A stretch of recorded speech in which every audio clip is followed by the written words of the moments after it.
تو اس میں یہ ایک نمبر نکلا تھا نوید کا، جس کو کہ پھر ٹریس کیا گیا، کیونکہ یہ جو نوید ہے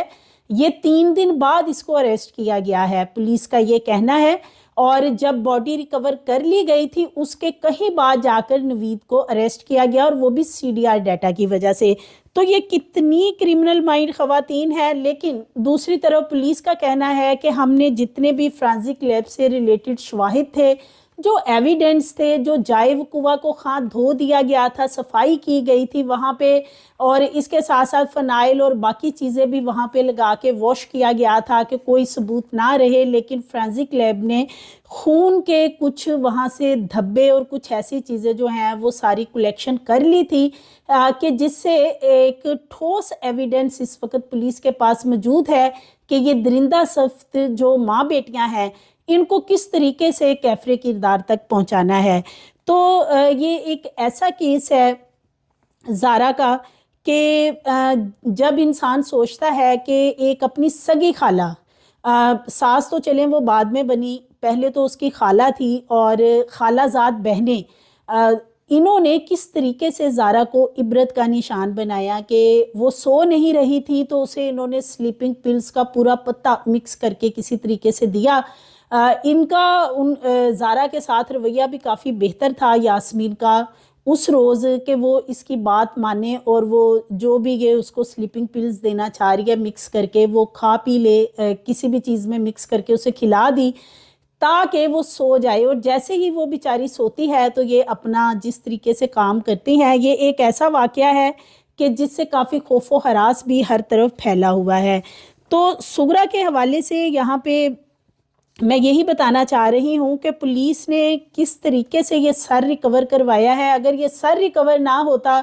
تو زارا کا یہ جو کیس ہے آج کل بہت ہائی پروفائل کیس ہے، اور اس کیس کو سالو کرنا بہت ضروری اس لیے ہے، اور اس پہ بار بار رپورٹ کرنے کا مقصد بھی یہی ہے کہ اس طرح کے جو ہینیس کرائم ہیں، ایٹ لیسٹ جو اس طرح کے کرمنلز ہیں جو ایسی وارداتیں کرتے ہیں اور کس طریقے سے پیسز کر کے جلا کر لاش کو بیگز میں بند کر کے ٹھکانے بھی لگایا گیا، اگر 1-2 دن گزر جاتے تو وہ کبھی بھی زارا کے نہ تو ڈیڈ باڈی کے پیسز ملنے تھے اور نہ ہی یہ کوئی مقدمہ اس طرح ہائی لائٹڈ ہونا تھا۔ تو اس پہ ہم اس وقت تک بات کرتے رہیں گے جب تک زارا کا یہ جو بالخصوص یہ جو 4 ملزمان ہیں ان کو کیفر کردار تک یعنی پھانسی کی سزا نہیں سنا دی جاتی۔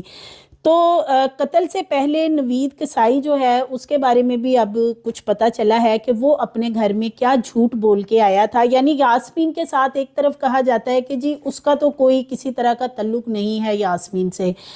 یاسمین سے اس کے تعلقات تھے، وہ پہلے بھی وہاں پہ آتا تھا، یاسمین کے گھر آ کے کئی راتیں وہاں پہ گزارتا تھا، جو اہل علاقہ ہیں وہ بھی یہی بتاتے ہیں کہ اس شخص کو وہ کئی بار وہاں پہ دیکھ چکے ہیں، ظاہر ہے یہ ان کا رشتہ دار ہے، اور یہ اپنے گھر میں یہی بتا کے گیا تھا کہ یہ پرالی لینے کے لیے جا رہا ہے۔ پرالی مین کے یہ شخص جو ہے اب اس کا یہ بھی پتہ چلا ہے کہ یہ تو صرف جو جانور وغیرہ ہیں ان کو چارہ ڈالنے کا کام کرتا ہے، نہ یہ پڑھا لکھا ہے، نہ اس کے پاس شاید کوئی ایسی سوچ تھی، کس چیز کا اس نے بدلہ لیا کہ جو اس نے زارا کی ڈیڈ باڈی کی یہ حالت کی کہ جو پیسز ہیں اور جس طریقے سے ایک مکمل جو پلان کیا گیا تھا، بیسیکلی جس ڈرامے کو اس میں کاپی کیا گیا ہے وہ سارے کا سارا جو ڈرامہ ہے وہ نوید اور یاسمین یہ بار بار دیکھتے رہے ہیں۔ سغرا اس میں بڑا اہم رول پلے کرتی رہی ہے کہ کس طریقے سے ٹھکانے لگانا، اور اس حوالے سے لاہور میں بھی ان کی کافی ملاقاتیں ہوتی رہی ہیں۔ ڈی ایس پی ڈسکا عابد رشید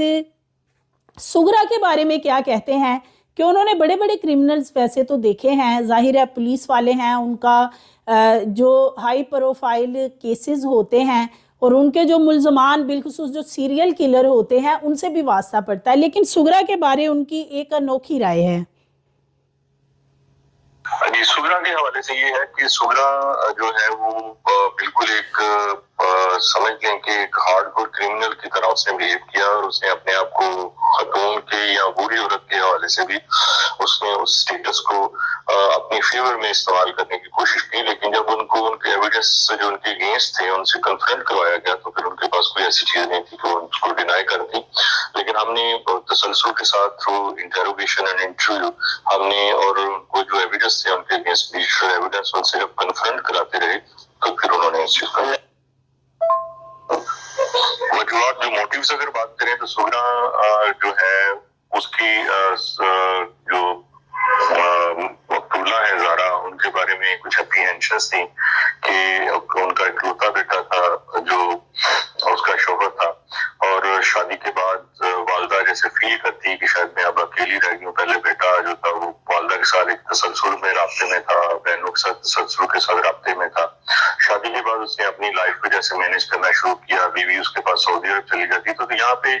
جو سغرا تھی اس کا یہ کہنا ہے کہ میں فیل کرتی تھی کہ میں بہت پیچھے، اور جو میرا بیٹا جو کبھی میرے ساتھ ہی رہتا تھا اس کو چھیننے میں شاید جو زارا ہے اس نے کچھ ایسا عمل کیا ہوا ہے کہ جس کی وجہ سے وہ میرا بیٹا جو ہے اب اس طریقے سے میرے ساتھ رابطے میں نہیں جس طریقے سے شادی سے پہلے رابطے میں تھا.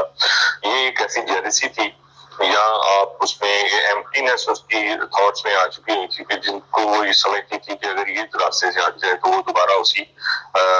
وقت میں دوبارہ چلی جائے گی جہاں پہ اس کا بیٹا اور وہ اس کے رابطے میں رہے گا، اور وہ سینٹرل اسٹیٹ میں آ جائے گی دوبارہ اپنی فیملی میں کہ تمام لوگ اسی کی طرف رجوع ہیں. جی، تو یہ ایس پی ڈسکا عابد رشید یہی انکشاف کر رہے ہیں کہ یہ جو سغرا ہے یہ بہت ڈھیٹ قسم کے جو کرمنلز ہوتے ہیں اس لیول کی یہ خاتون ہے، اور اس نے پولیس کو بہت چکمہ دیا. اور مین اس کا جو زارا کو ٹھکانے لگانے کا مقصد ہے وہ بھی یہ یہی بتا رہے ہیں کہ چونکہ شادی کے بعد قدیر بھی بھانپ گیا تھا کہ ماں اور بہنوں کا رویہ زارا کے ساتھ ٹھیک نہیں، اور زارا بھی اسے کمپلین گاہے بگاہے کرتی رہتی تھی، اسی لیے قدیر کے اوپر بھی بہت سارے سوالات اٹھ رہے ہیں اور اس کو تنقید کا نشانہ بنایا جا رہا ہے کہ وہ فرنٹ پہ آ کے یا میڈیا پہ آ کے اس نے کیوں نہیں سچائی بتائی، نہ ہی پولیس کو کوئی جواب اس حوالے سے دیا. کیونکہ جب پولیس نے قدیر سے پوچھا تھا کہ جو آخری 4-5 روز تھے کیا بات چیت ہوتی رہی، ڈیفینیٹلی زارا نے کچھ تو بتایا ہوگا، کچھ تو اسے وہاں سے بھنک پڑی ہوگی، جو اس نے اپنے والد کو فون کر کے یہ بتا دیا تھا کہ مجھے یہاں پہ خطرہ محسوس ہو رہا ہے اور میں کافی خوف محسوس کر رہی ہوں اور میں سوچ رہی ہوں کہ میں یہاں پہ کیوں آئی ہوں.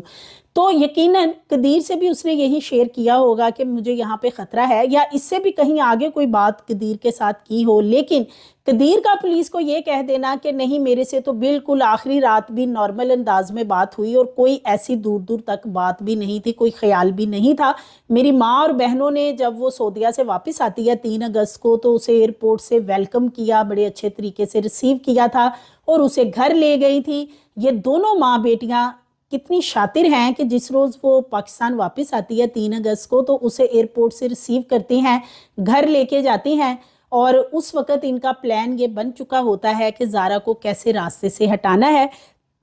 یہ مختلف اس طرح کی کوششیں پہلے بھی کرتی رہی ہیں. اب تو انویسٹیگیشن میں بھی یہ چیز سامنے آئی ہے کہ پہلے بھی اٹیمپٹ کر چکے ہیں 1-1.5 سال پہلے، اور قدیر کے علم میں تھا کہ زارا کو یہ مرڈر کرنا چاہتی ہیں، کیونکہ سغرا کئی دفعہ ٹیلی فون کے اوپر باقاعدہ قدیر کے ساتھ نہ صرف لڑتی رہی بلکہ اس کو یہ تھریٹ بھی کرتی رہی کہ اس نے ہمارے پورے گھر کا نظام خراب کیا ہے تو اس کو میں نے رستے سے ہٹانا ہے، اس کو میں نے سبق سکھانا ہے. تو قدیر نے کسی بھی بات کا سنجیدگی سے نوٹس نہیں لیا اور سعودیہ سے سیدھا اپنی ماں اور بہن کے ساتھ گھر بھیج دیا. پھر وہ اپنے والد کے پاس جاتی ہے. یقیناً اسے پہلے بھی کوئی کھٹکا محسوس ہوا ہوگا تو وہ اپنے والد کے پاس چلی گئی، لیکن دوبارہ قدیر اس کو فورس کرتا ہے کہ تم گھر واپس چلی جاؤ اور وہاں پہ جا کے رہو، اور جب تمہارے بھائی کی شادی ہوگی تو واپس آ جانا. اور جیسے ہی اس کا باپ اسے چھوڑنے جاتا ہے تو شبیر احمد کہتے ہیں کہ جس روز میں زارا کو چھوڑنے گیا تھا اس کے سسرال، تو میں نے جا کے وہاں پہ سلام دعا کرنے کی کوشش کی تو زارا کی ساس مجھے دیکھ کے گھر سے باہر چلی گئی بجائے کہ وہ میری کسی بات کا جواب دیتی. تو اتنی رنجشیں تھیں، اس کے باوجود قدیر نے زارا کو آنکھیں بند کر کے وہاں بھیج دیا اور وہاں پہ 3 دن کے اندر اندر یہ سارا معاملہ ہوا. اور قدیر کو بھی اسی لیے کرٹیسزم کا سامنا ہے کہ ایسے لوگ سامنے آ کے اس پہ آواز اٹھا رہے ہیں اور زارا کے لیے جسٹس مانگ رہے ہیں جو اسے جانتے بھی نہیں، لیکن ایسے موقع پہ قدیر کا یہ کہہ کے خاموش ہو جانا کہ میں ابھی کوئی اس بارے میں بات نہیں کر سکتا، یا میں تب بات کروں گا جب مجھے یہ حق دیا جائے گا کہ میں اپنی ماں بہنوں کو خود سزا سنا سکوں، تو پھر تو میں میڈیا پہ آ کے بات کروں گا، ادروائز مجھے بات کرنے کی کیا ضرورت ہے۔ تو یہ والی جو بات ہے، اسی وجہ سے آڑے ہاتھوں قدیر کو لیا جاتا ہے جب بھی کوئی بات کرتا ہے کہ قدیر کہیں نہ کہیں کیا یہ چیزیں جانتا تھا، اور اگر جانتا تھا تو پھر اس نے زارا کو موت کے منہ میں خود کیوں بھیجا؟ یہ اپنی جگہ پہ بہت بڑا سوال ہے۔ اس کے ساتھ ساتھ نوید عرف سونی جس روز اپنے گھر سے نکلتا ہے 6 نومبر کے روز، تو اس کا جو باپ ہے، چونکہ یہ ایک لے پالک بچہ تھا، شاہد نامی اس کا جو والد ہے وہ ان کا رشتہ دار ہے قریبی، یہ جو سغرا وغیرہ ملزمان ہیں ان کا، اپنے باپ سے کہتا ہے کہ میں پاک پتن جا رہا ہوں اور وہاں سے جانوروں کی پرالی لے کے میں نے آنی ہے۔ یعنی وہ اپنے گھر میں یہ بتا کے آیا تھا کہ وہ کسی کام سے جا رہا ہے اور اس کو 3-4 دن لگیں گے، پھر وہ واپس آ جائے گا گھر میں۔ جب وہ پہنچتا ہے ان کے گھر تو عبداللہ اس کو ریسیو کرتا ہے، اس کو جیز کیش بھی، یہ باتیں پہلے سامنے آ چکی ہیں، بھیجا جاتا ہے اور اس کو یاسمین کے گھر لے جایا جاتا ہے۔ یاسمین کے گھر پھر سغرا اور یہ سارے مل کے ایک لمبی پلاننگ چلتی ہے، اور یہ وہی رات تھی جس رات زارا اپنے والد کو بھی کال کرتی ہے کہ میں خوف زدہ ہوں اور مجھے کافی خوف آ رہا ہے، مجھے ڈر لگ رہا ہے۔ تو کچھ نہ کچھ یاسمین سغرا کی ایسی مشکوک حرکات تھی کہ وہ بھانپ چکی تھی کہ یہ شاید پتہ نہیں کیا کر رہے ہیں، لیکن شاید اس کے بھی وہم و گمان میں نہیں تھا کہ یہ اس کو قتل کرنے کے لیے یا ٹھکانے لگانے کے لیے کوئی پلاننگ کی جا رہی ہے۔ تو نوید عرف سونی کے حوالے سے پولیس کا کیا کہنا ہے، جنہوں نے اس کو پکڑا، انویسٹیگیٹ کیا، وہ کیا کہتے ہیں اس کے بارے میں؟ جو نوید ہے وہ سغرا کے کزن ہے شاہد، ان کا لے پالک بیٹا ہے، وہ لاہور میں رہتے ہیں اور ان کا یہ بیٹا یعنی کہ انہوں نے اپنی سالی کا بیٹا لے کے خود پالا ہوا تھا۔ تو نوید سمجھ لیں کہ جو سغرا ہے اس کے کزن کا بیٹا ہی ہے، اور ان کے ساتھ گھر میں ان کا آنا جانا ہے، ان کے گھر میں ان کا اسٹے رہتا ہے۔ جو لالچ اس کو دیا گیا تھا پاکستان سے باہر لے کے جانے کا، وہ اس نے اس چیز کو انڈورس کیا، اور اسی لالچ کے ذریعے سے اس نے یہ بھی تسلیم کیا کہ مجھے اس ایونٹ کے لیے تسلسل سے سغرا کی طرف سے اس کی بیٹی یاسمین کے فون سے کالیں آ رہی تھیں، اور پھر ایک دن ان کی کال کے جواب میں چل کے گھر والوں کو میں نے یہ بتایا کہ میں ناروال سے پرالی لینے کے لیے جا رہا ہوں، اور پھر سیدھا ان کے پاس کوٹلی مرلا میں آ گیا۔ یہاں پر آ کے یہ یاسمین کے گھر میں 2 دن اس نے قیام کیا، اور اس نے یہ بھی بتایا کہ اس نے ٹوکا اور چھری سغرا کے ساتھ جگہ پرچیز کرنے کے لیے اس کو تیز کروایا، اور پھر اس کو واپس لا کے یاسمین کے گھر میں لے کر آیا۔ اور پھر جب اس کرائم کے حوالے سے سغرا کے ساتھ موو کرتے ہوئے اس گھر میں گئے تو ڈسٹینس رکھا گیا کہ کسی جگہ پہ یہ دونوں اکٹھے کسی بھی CCTV میں یا کسی ایسی جگہ پہ اکٹھے لوگوں کی نظروں میں نہ آئے، تو ایک ڈفرینس رکھا گیا۔ اور پھر اس نے جو راستہ اختیار کیا اس گھر میں انٹر ہونے کے لیے، اس گھر میں انٹر ہونے کے بعد جو اس کے ایکشنز تھے، جہاں پہ وہ چھپ کے بیٹھا رہا، پھر جیسے ہی اس نے اس خاتون پر حملہ آور ہو کے سغرا کے ساتھ اس کو مارا، اور بچہ جس طرح چلایا اور یاسمین اس بچے کو لے کے گئی، وہ ساری چیزیں جو اس نے، ان تمام چیزوں کو اس نے انڈورس کیا۔ باڈی کو کیسے اس نے مختلف حصوں میں کاٹا اور کس طریقے سے کاٹا، اس کاٹتے ہوئے کون کون اس کے ساتھ موجود تھا، وہ تمام ایونٹس جو اس کیس کے حوالے سے ہیں وہ تمام اس نے۔ جہاں تک نوید کا تعلق ہے کرمنل ایکٹیویٹیز کی انگیجمنٹ کے حوالے سے، تو اس کا ریکارڈ ہمارے پاس ابھی نہیں ہے، لیکن وہ جانوروں کو چارہ ڈالتا ہے، بھینسیں ہیں اور بھینسوں کو وہ سنبھالتا ہے وہاں پہ لاہور میں۔ جی تو ناظرین، یہ نوید کے حوالے سے DSP ڈسکا عابد رشید انکشاف کر رہے ہیں کہ وہ بھینسوں کو چارہ ڈالنے کا کام کرتا ہے۔ یعنی نہ تو نوید پڑھا لکھا، نہ ہی شاید اس نے اپنی سوچ استعمال کی کہ وہ ان خواتین کے اکسانے پہ، یا جو بھی یاسمین اس کو اکساتی رہی، کیونکہ اس کا انویسٹیگیشن میں یہی کہنا ہے کہ مجھے فون پہ فون کیے جا رہے تھے کہ میں اس کام کے لیے وہاں پہ آؤں، اور اس کو یہ لالچ تھا کہ میں بہت جلد اٹلی چلا جاؤں گا، اور اپنی زندگی کو، اپنے مستقبل کو وہ بڑا روشن دیکھ رہا تھا اس قتل کے بدلے میں، اسی لیے اس نے زارا کا کیما بنا دیا صرف ان خواتین کی اس بات میں آ کے کہ وہ باہر چلا جائے گا اور بڑی اچھی اس کی زندگی ہوگی۔ اور اس کے ساتھ ساتھ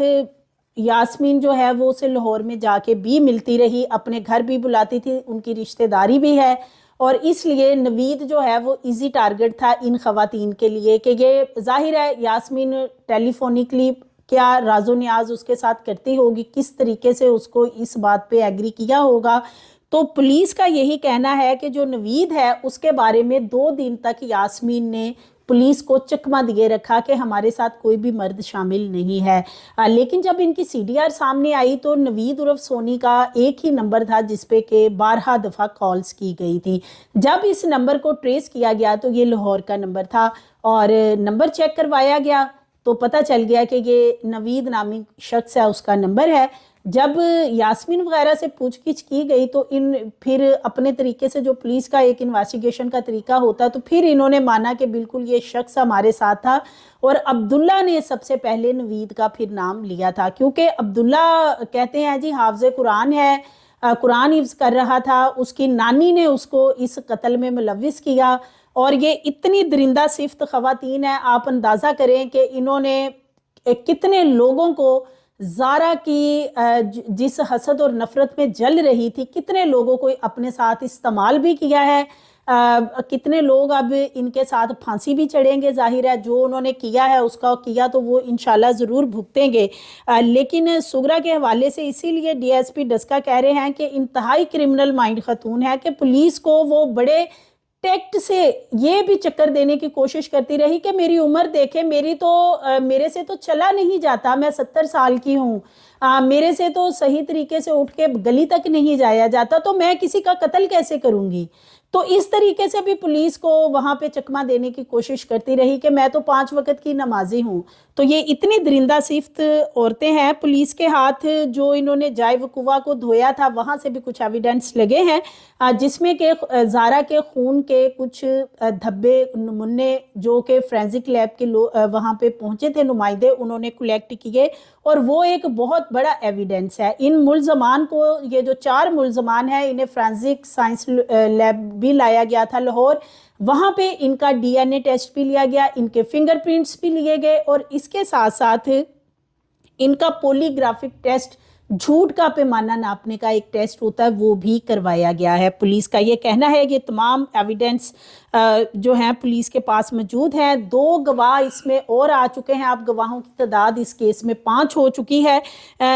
2 ایسے گواہ جنہوں نے سر پھینکتے ہوئے دیکھا، ایک ان کی ہمسایہ خاتون ہے جو بتاتی ہے کہ جب یہ سر پھینکنے کے لیے جا رہی تھی تو یہ دونوں ہی گھبرائی ہوئی تھی اور ان کے ہاتھ میں ایک وہی سلنڈر کا چولہا اور ایک انہوں نے بیگ پکڑ رکھا تھا. اس کے ساتھ ساتھ جس چنگچی رکشے پہ گئی ہیں اس کو بھی پولیس نے شامل تفتیش کیا، پوچھ گچھ کی اور اس نے بھی بتایا ہے کہ ان کے پاس ایک بیگ تھا اور یہ نالے کے پاس اتر گئی اور وہاں سے انہوں نے ایک دوسری سواری لی. اس کے ساتھ ساتھ ایک سب سے بڑا اس میں جو گواہ ہے وہ خاتون ہے جس نے کہ زارا کے ٹکڑوں کو غسل دیا. پھر اس کے ساتھ ریسکیو کے وہ لوگ جنہوں نے آپریشن کیا اور ان ٹکڑوں کو وہاں سے کلیکٹ کیا، ان کی بہت بڑی گواہی ہے اس پورے کیس کے اندر. اسی طرح جو اس کیس کے ایس ایچ او ہیں وہ ساری چیزیں جو کلیکٹ کی گئی نالے کے اندر سے یعنی کہ باڈی پارٹس، وہ ان کی بھی اپنی بہت بڑی گواہی ہے اس چیز کے اندر. ایک بھرپور چالان تیار کیا جا رہا ہے. ڈی ایس پی ڈسکا عابد رشید کا یہ بھی کہنا ہے، وہ کہتے ہیں کہ ہم ہر طریقے سے اس میں 311 کی دفعہ بھی اسی لیے شامل کی ہے کہ یہ اگر کل کو آپس میں کوئی صلح صفائیاں ہو بھی جاتی ہیں، فرسٹ آف آل تو ہوں گی ہی نہیں، اگر ہو بھی جاتی ہیں پھر بھی یہ درندہ صفت عورتیں نوید اور عبداللہ بچ نہیں سکتے. عبداللہ کی عمر 16 سال ہے جیسے کہ میں نے پہلے بھی بتایا تھا. اس کو اس کی عمر کی وجہ سے جوینائل جسٹس سسٹم آرڈیننس کے تحت کچھ نہ کچھ ریلیف ملے گا، اس کی سزا کم ہوگی، حالانکہ وہ اس قتل کے جرم میں برابر کا شریک ہے. عبداللہ کا بڑا اہم رول ہے اس کیس کے اندر، لیکن کم عمری کی وجہ سے ظاہر ہے جب کورٹ میں کیس جاتا ہے وہاں پہ چالان جمع ہوتا ہے اور ایک ٹرائل کا پروسیس شروع ہوتا ہے، تو وہاں پہ زبانی کلامی عدالت کے اندر کوئی بات نہیں ہوتی. وہاں پہ کچھ بھی بات کرنی ہے پولیس کو وہاں پہ ایویڈنس رکھنے ہوتے ہیں. جس طرح یہ فرینزک سائنس لیبارٹری کی رپورٹس ہیں، پوسٹ مارٹم رپورٹ ہے، فنگر پرنٹس ہیں، ملزمان کے ڈی این اے ٹیسٹ ہیں، پولیگرافک ٹیسٹ کروایا گیا ہے. اس کے علاوہ ان کی جو سٹیٹمنٹ ہوتی ہے ملزمان کی وہ اور اس کے ساتھ ساتھ یہ جو گواہان ہیں ان کو بھی مختلف جب یہ ٹرائل چل رہا ہوتا ہے تو اس دوران مختلف پیشوں پہ بلایا جاتا ہے، گواہوں کی شہادتوں کی ضرورت ہوتی ہے اور اس کے بعد پھر کورٹ اپنا فائنل فیصلہ سناتی ہے۔ اگر کہیں نہ کہیں کوئی سکم رہ جاتا ہے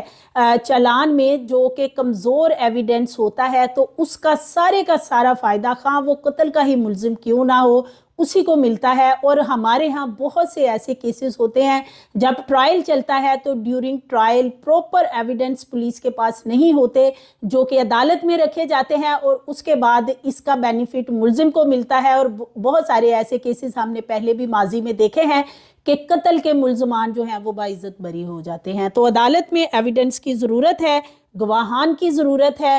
وہاں پہ پروف چاہیے ہیں، اور وہ ساری چیزیں پولیس کا کہنا ہے کہ ہمارے پاس موجود ہیں۔ ہم نے جو ایویڈنس کلیکٹ کیے ہیں ایک ایک چیز کو جو اس وقت چالان تیار کیا جا رہا ہے اس کے ساتھ اٹیچ کیا جا رہا ہے، پروسیکیوشن جنرل پنجاب کے ساتھ مل کے میٹنگز کی جا رہی ہیں اور اس کے مطابق یہ ایک بھرپور چالان تیار کیا جا رہا ہے تاکہ یہ جو سغرا، یاسمین، عبداللہ اور نوید ان کو پھانسی گھاٹ تک لے جایا جائے۔ اب سب سے بڑا سوال یہ ہے کہ زارا کا بیٹا شافع، اس کی کچھ ویڈیو آج کل سامنے آ رہی ہیں کہ وہ بچہ بہت گھبرایا ہوا، اور اس کے بارے میں یہی بات اب سننے میں آ رہی ہے جو کہ زارا کے والد بھی بتا رہے ہیں کہ بچہ بہت زیادہ ڈرا ہوا ہے، بہت خوف زدہ ہے، لوگوں کو دیکھ کے ڈر جاتا ہے۔ چھوٹا ہے بچہ، ابھی اسے اتنی سینس تو نہیں ہے، لیکن اس کی آنکھیں ویڈیو کے اندر دیکھا جا سکتا ہے کہ اپنی ماں کو ہر طرف تلاش کر رہی۔ بہت چھوٹا بچہ ہے، اس کے ساتھ انتہائی ظلم اس کی دادی، اس کی پھپھو اور یہ درندہ صفت لوگوں نے مل کے کیا ہے، اور ان کو کیفرے کردار تک پہنچانا بہت ضروری ہے۔ انشاءاللہ اس کی مزید کیس کی اپڈیٹس کے ساتھ نیکسٹ ویڈیو میں آپ کے سامنے حاضر ہوں گی۔ مزید ویڈیوز کے لیے چینل کو سبسکرائب کریں، لائک کریں، بیل آئیکن کو پریس کریں تاکہ آنے والی ویڈیوز آپ کو ملتی رہیں۔